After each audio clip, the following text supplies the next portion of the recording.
Nietzsche, 1844 to 1900. Around the name Friedrich Nietzsche plays a romance of genius and madness, of profound insight and philosophical revolution. His writings have the Vedic character of the Old Testament prophets.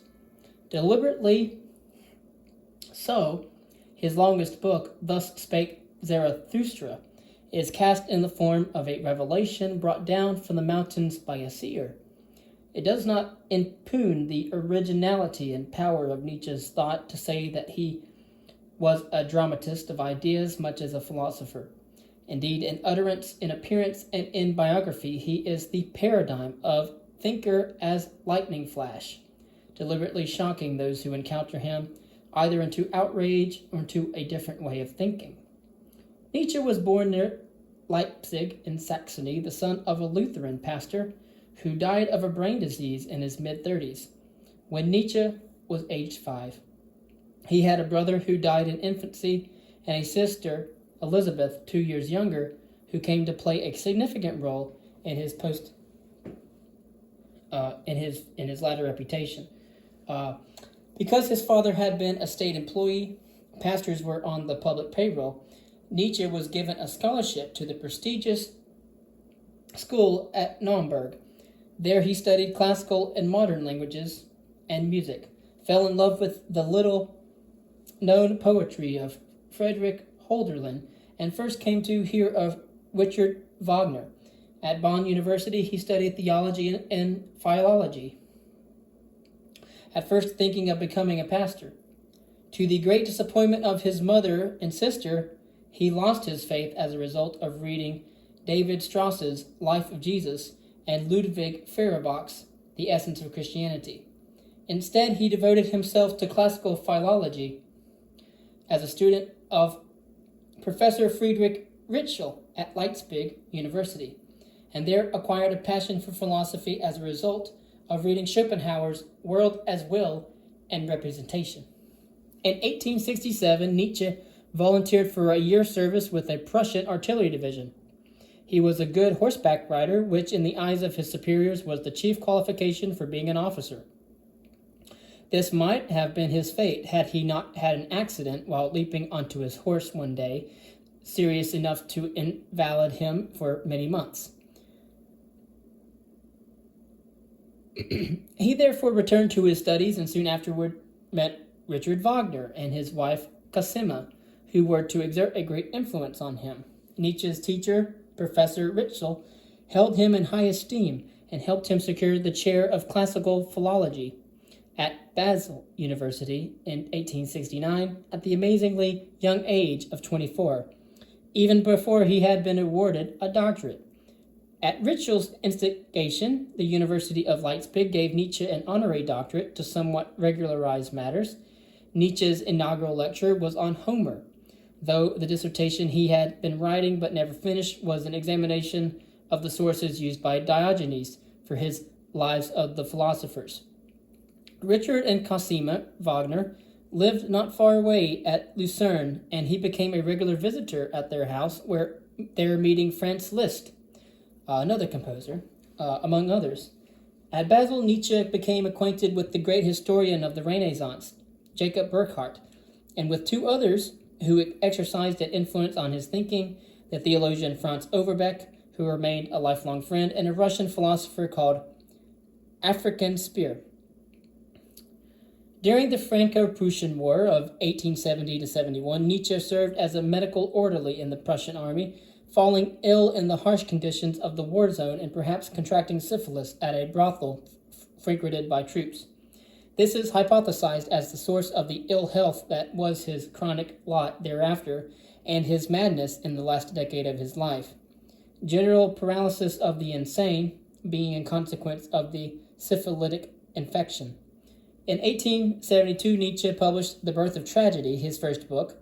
It was very poorly regarded by the academic community because it failed to observe the standard protocols for a work of scholarship, which Nietzsche did not intend it to be. In any case, he was a speculative and polemical philosopher, and this book set out his stall in that respect.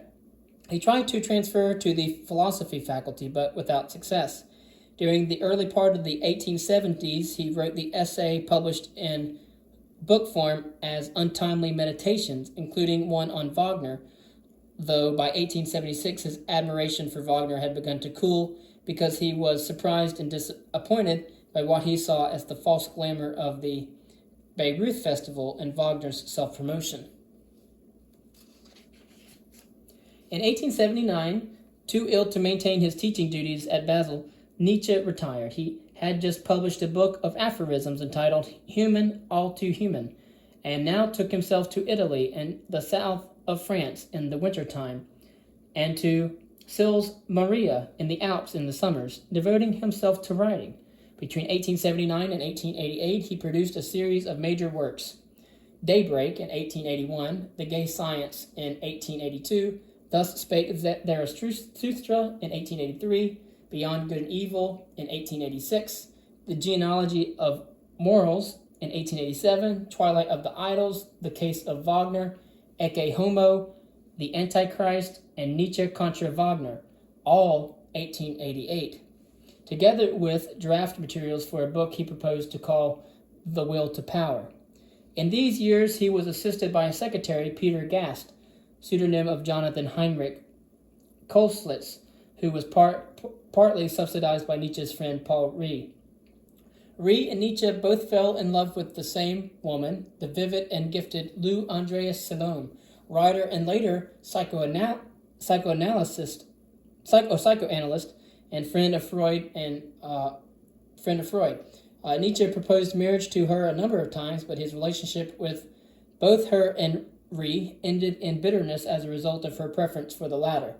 It was a painful experience for Nietzsche, who blamed not only her and him, but his sister Elizabeth as well, who had interfered because of her profound disapproval of her, whom she regarded as the type of modern woman that her conventional, indeed reactionary, attitudes could not tolerate.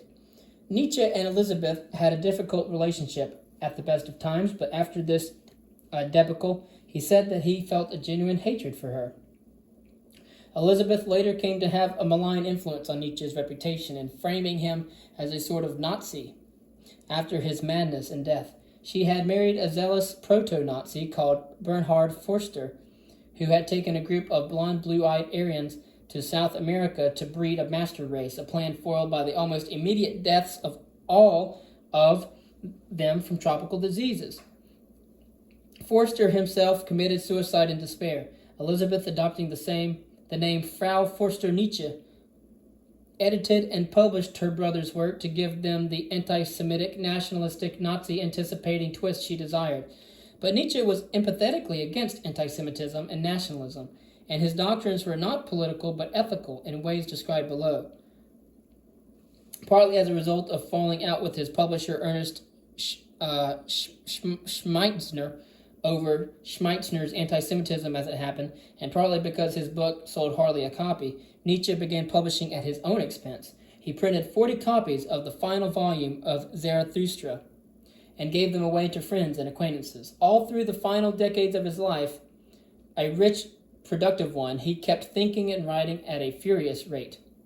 Nietzsche's poor health had seen little improvement during this time, and he had become dependent on opium to combat his insomnia.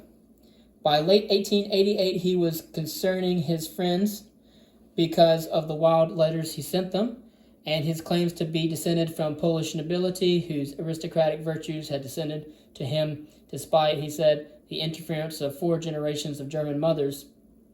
In early January 1889, he suffered a total collapse of his mental health and never recovered.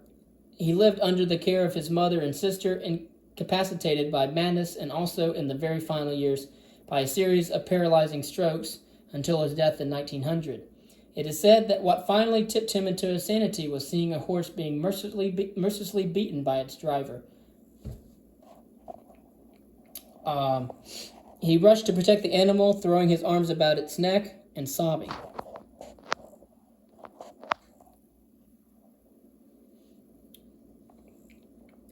Nietzsche's chief philosophical concern was ethics.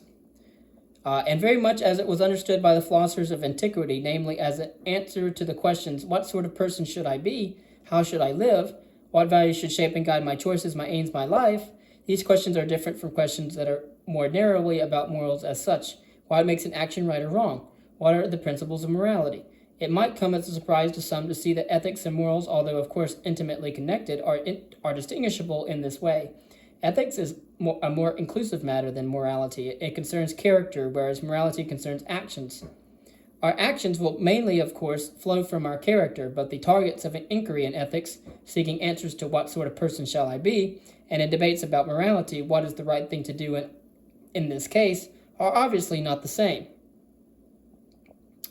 So Nietzsche thought that the values of Western civilization were wrong. He thought that they had been distorted by the Judeo-Christian legacy of moral thinking. His criticism was leveled not only at Christianity itself, but at those philosophers who accepted much of the moral outlook of Christianity while arguing for an independent justification for it that did not require a theistic grounding.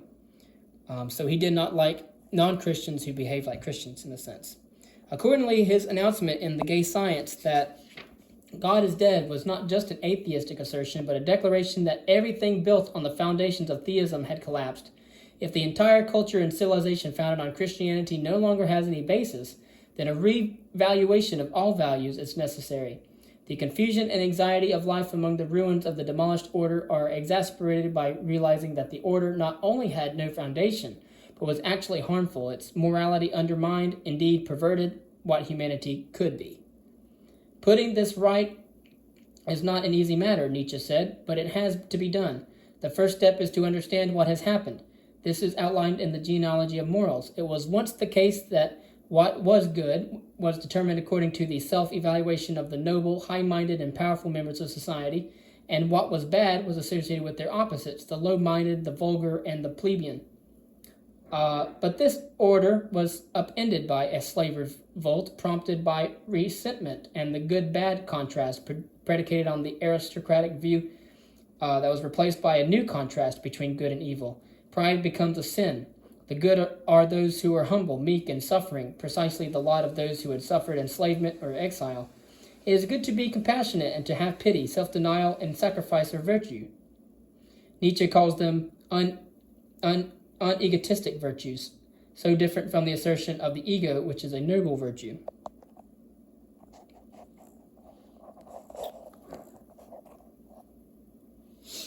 Let's see here.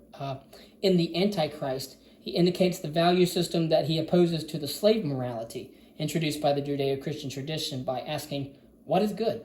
Everything that heightens the feeling of power in man, the will to power, power itself. What is bad? Everything that is born from weakness. What is happiness? The feeling that power is growing, that resistance is overcome. Not contentedness, but more power. Not peace, but war. Not virtue, but fitness.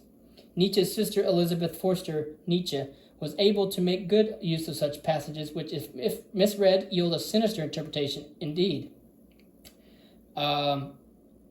It has once been said, give me 6 lines written by the hand of the most honest man, and I will find something in them to have him hanged. Nietzsche's sister Elizabeth, like I said before, put in juxtaposition to Schopenhauer's views, one sees what he meant. Schopenhauer thought that the will to exist, which for him is the noumenon, the underlying reality, is doomed always to frustration and is therefore the cause of the suffering that is ubiquitous in the world. Nietzsche insists instead that the will to overcome this frustration, to fight and conquer it so that one can live, create, and succeed, is the ethical way. To strive and desire, to wish to grow and expand are worthy things. To be one who strives and thereby overcomes the barriers to growth and expansion is to be an Übermensch, or a superman, or more than human, in the sense of superior man, and thus truly moral. What this involves, said Nietzsche, is the affirmation of life, to be a yes-sayer. The idea is to live as if one were going to live one's life over and over again forever. The idea of eternal recurrence, contemplating that which makes us determined to live as affirmatively, positively, and nobly as possible. But that is not to choose to live under any illusions. One has to be honest about what embracing life involves, for it involves suffering and loss, pain and grief too. It therefore also requires courage. These ideas occur variously in The Gay Science and Essay Homo. But there is a salve to the pain that we have to accept in embracing life and living it truthfully and courageously. And the salve, as Schopenhauer has argued also, is art. We possess art, Nietzsche says, lest we perish of the truth. Art helps us to know how to make things beautiful.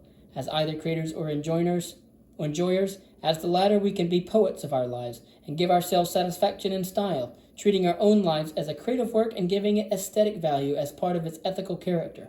And this requires that we be autonomous individuals, free spirits, rejecting the restrictions that society and conventional morality seek to impose.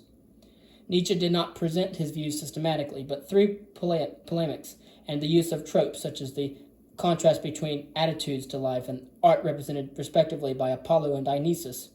In his early book, The Birth of Tragedy, which he later came to think was badly written and confused, he argued that both the order and rationality of the Apollonian and the instinctive, sometimes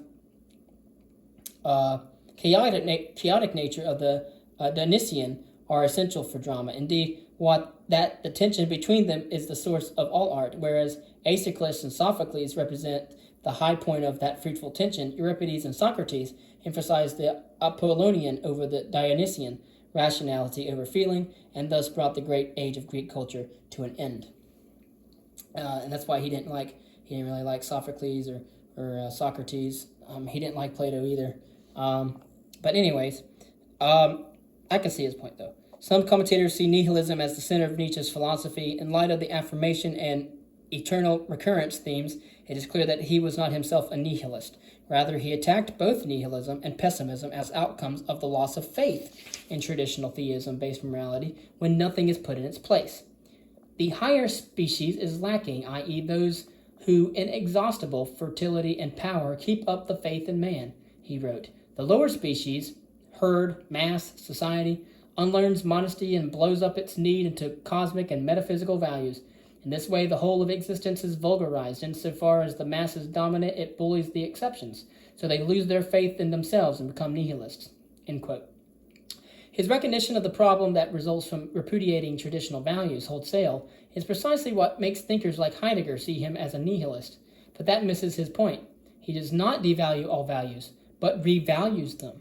The ideas for which Nietzsche is best known, the immoralist, the Superman, the contrast between master and slave moralities, going beyond good and evil, the revaluation of all values, philosophing with a hammer, recalling Zarathustra's smash the old law tables, have been studied and sometimes appropriated and adapted by thinkers in both analytic and continental philosophy in the century after his time.